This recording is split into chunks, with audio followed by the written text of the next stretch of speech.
God is in me, through me, for me, and with me. And where there's God, there's no imperfection. Welcome, everyone. It's a beautiful, beautiful day.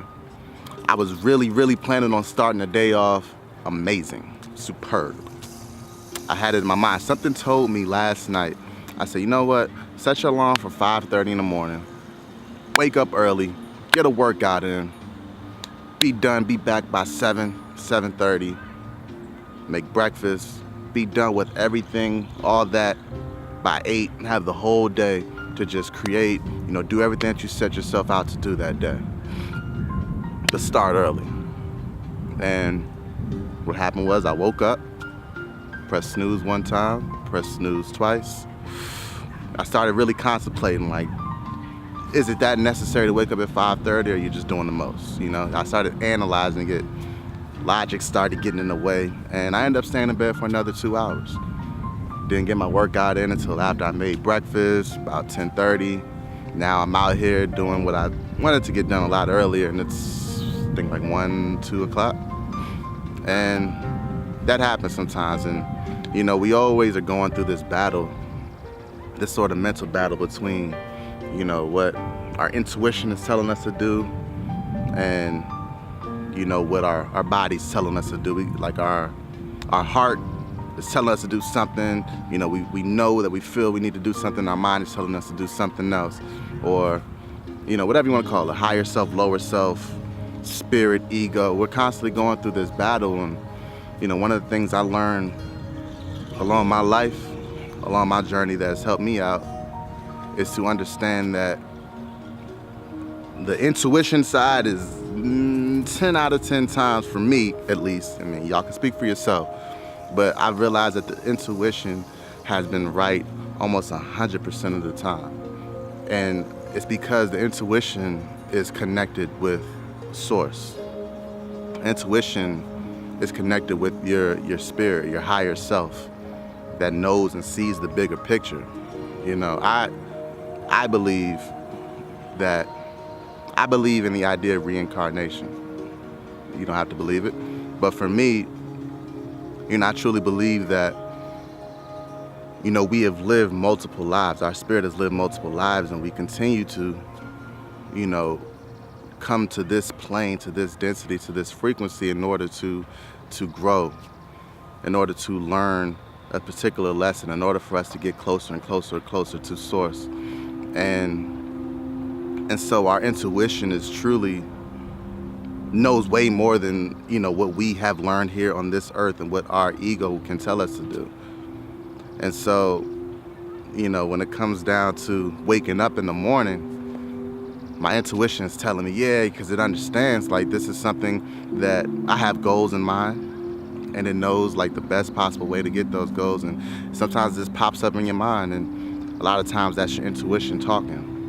And, we start to let the mental get in the way, the mentality, our mind, and our mind starts to kind of play tricks on us. Our mind starts to try to talk ourselves out of things that may be difficult to do, because a lot of times the intuition is really the truth.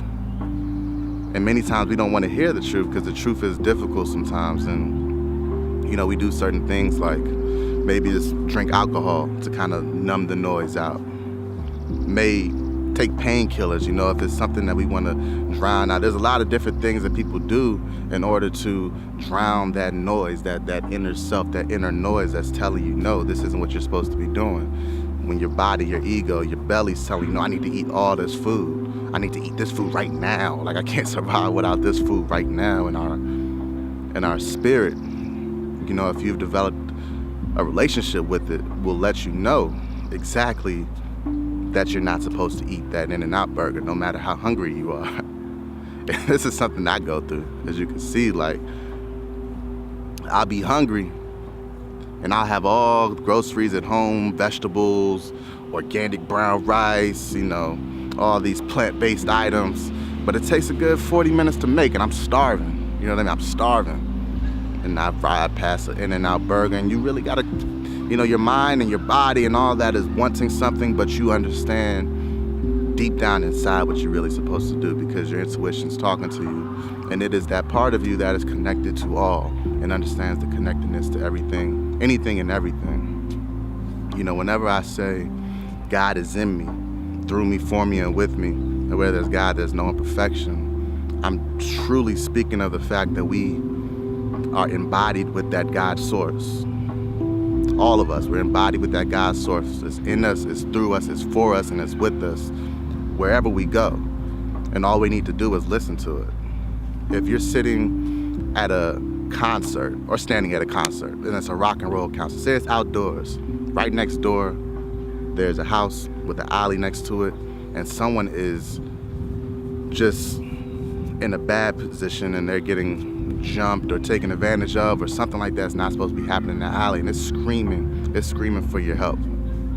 It's screaming for your help, it's screaming for your attention, but you're at the concert and the music is so loud you can't hear them. A lot of times that's our intuition sitting in that alley, and we're poisoning it with whatever we put in our body. We're trying to drown that noise out, and it understands, like, no, you gotta stay focused because these streets are mean. You gotta stay focused. And it's telling you this, but the music is too loud. When I'm driving past the In-N-Out, I can turn the music up and drown all the noise out and pulling that drive-through. Or I can turn it down and really listen to my inner voice, to my inner guide. And I just realized that that's the voice you want to listen to, because everything else is noise. And since we're connected with everything and everything around us, understand that it has the bigger picture and has the bigger goal in mind. God is in me, through me, for me, and with me. And where there's God, there's no imperfection. Talk to you guys later. Peace.